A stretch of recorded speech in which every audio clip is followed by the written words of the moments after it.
Hello, happiness abounders, and welcome back. Today I am so excited to continue our discussion all about goals and how they can lead to confidence, and specifically continuing this discussion from yesterday all about organization to help you improve your goals and your confidence. So yesterday I alluded to slightly this idea of writing down or organizing your goals to really create an opportunity to monitor your self-talk. And that's what I want to talk about today. Because I think way too often we say, oh, just, pay attention. Pay attention to your self-talk. Are you talking to yourself positively? Are you talking to yourself negatively? And then that's all people tell you. They don't really tell you how to monitor it. They don't tell you if you can't monitor it or all you can hear is the negative, what to do. And that's what I want to talk about today, because when you can monitor your self-talk and organize that self-talk, it can help you improve your confidence and get your goals. So that said, let's dive right in. So organization, like I mentioned yesterday, is this opportunity to really take things to the next level. I'm a big fan of taking things out of your brain and putting it onto paper, whether that is actual physical paper or typing it out on your computer, putting those ideas somewhere. I liken it to having a checklist and a task list that when you have it in your brain, it feels so overwhelming because you're trying to remember it all. And we spoke about this yesterday too, right? Episode 326, all about looking for solutions and solving instead of remembering. And the way to do that is to write things down. So it's like when you have that list, you're writing it down, and in your brain it feels so overwhelming. And then when you write it down, it's like 5 things. Has that ever happened to you? And then it's almost like, because it was so overwhelming in our brain, when we write it out, you're like, I'm gonna throw a few more on here. I do that. I'm like, oh, it was only 4 things and they'll take me 5 minutes total to do. I'm gonna throw in that I need to do a few more on this to-do list, so I don't feel like it was all for nothing that I was so overwhelmed in my mind. But I have found that writing it down really helps me. And in my mentoring of clients, I have also found it really helps them. And it's all about that organization. Like I mentioned yesterday and today's whole topic, we want to organize our goals, write them down. Yes, let's get that magic, auto-magically, if you will, the way that writing down has that magic power of getting your goals, yes, but we want to organize it to get it out of our brain, and to also, as we're getting it out of our brain, be able to separate the voices in our head, the positive and the negative self-talk, from that goal. Because what happens is it's in our brain and we're trying to remember the goal.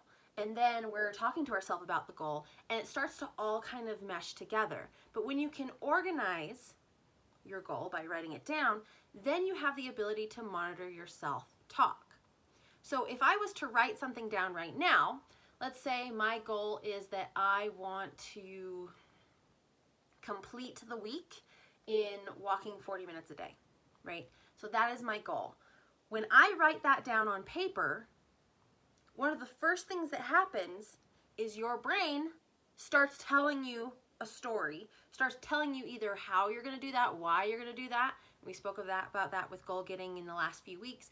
But it also starts telling you why you won't be able to do it, how you won't be able to do it, and kind of creating this negative story around that goal to keep you comfortable, right? It's your brain's mechanism of keeping you safe.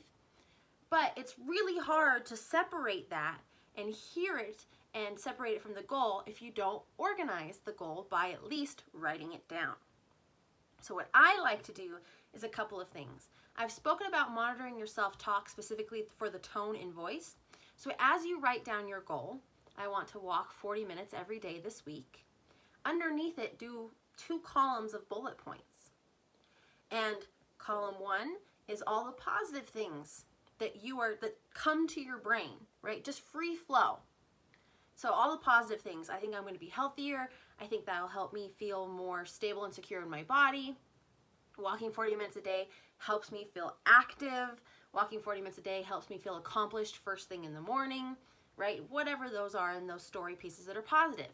You're probably going to have more on the negative side unless you are an expert in this already. And then on that negative side, you're listening to the tone of voices.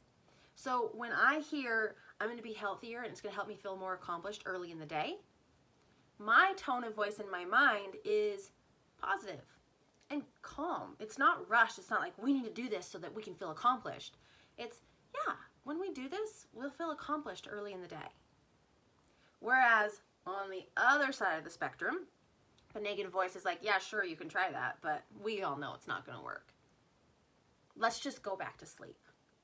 Can you really, like, I personally can hear the tone and difference there, right? It's so terse and like short and sarcastic. Like, yeah, okay, we'll give that a try. Whereas the other side is so, yeah, like, let's do this. We can be accomplished. We can feel healthy and physically active. There's a big difference there in my mental tones when I'm creating that list of, essentially it's pros and cons, but it's negatives and positives of these stories I'm telling myself. But now we've been organized and we can separate the good and the bad. And that helps us evaluate our levels of self-talk. Going back to the beginning of this episode, it's not about, hey, just monitor your self-talk and talk positive to yourself. You've got to set this baseline. You've got to have tracking in place. If you remember a couple episodes ago, all about the importance of tracking. And we'll talk about that for confidence in a later episode this week. But you have to be tracking, and to track, you have to have a baseline. So when you write down a goal and you organize that, it's that opportunity to monitor the tones and the positive and the negative things you're telling yourself about getting your goal. Then, if you can see, and in most cases this is true, that there are more negatives than positives, then you can slowly go, is that true? And combat it. And turn more positive, from negatives to more positives. And you're setting yourself up for success to get your goal getting because you are now fully aware of the negative stories that you are telling yourself and how you are holding yourself back. Which when you can combat those negative things by creating some opposites or going, is this true, yes or no? If it's not, then let's throw that idea out. If it is, how can we turn it into something that will help us get our goal? That in turn helps you get more confidence. Helps you level up and level up and level up.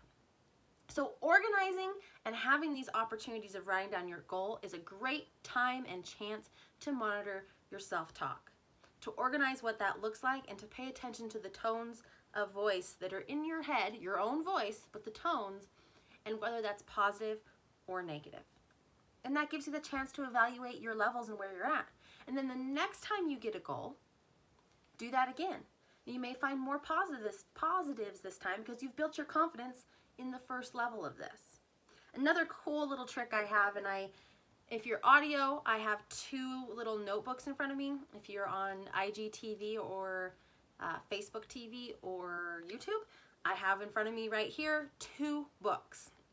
Two little teeny like pocket size binder notebooks. They're just the little like ring binders you get for quick like field note type of things. And I have a black one and a green one. I think total they cost me $1.50, if that. But what I do is I track in the black one my negative self-talk, and I track in the green one my positive self-talk. And when I can do that, I can actually see that a lot of my negative self-talk is the same negative self-talk that my mentoring clients have. I can see that the positive self-talk is specific to me, but also something that can help me build my confidence when I'm feeling low on a day where I'm like, man, things are rough. I'm gonna pull out these things I have said to myself and take a look. So in this case, in my green notebook, one of my main things is I'm right where I should be. I help people. Right, those are just quick too. And I track that in my green book so that I can be reminded of what I have told myself and use that to build my confidence. So having two little notebooks and tracking your negative and your positive self-talk is another great way to track that and use this opportunity to monitor and build your confidence. So that's like level 2 after you've written down your goal and you've tracked your positive and your negative and you're looking for those opposites. Track your positive and negative self-talk throughout the day in two little quick notebooks that you carry with you and use them to build your confidence. So that's what I have for you today. I know, really quick, really tactical, but I hope that it resonates with you. I would love to hear if you try this at home, try this in your daily life and how it works for you. It can be incredibly enlightening to how you do your talk to yourself. So that said, let me know how it goes. HappinessAbound.com, HappinessAbound blog on Facebook, and happiness_abound on Instagram. So that said, have a wonderful day.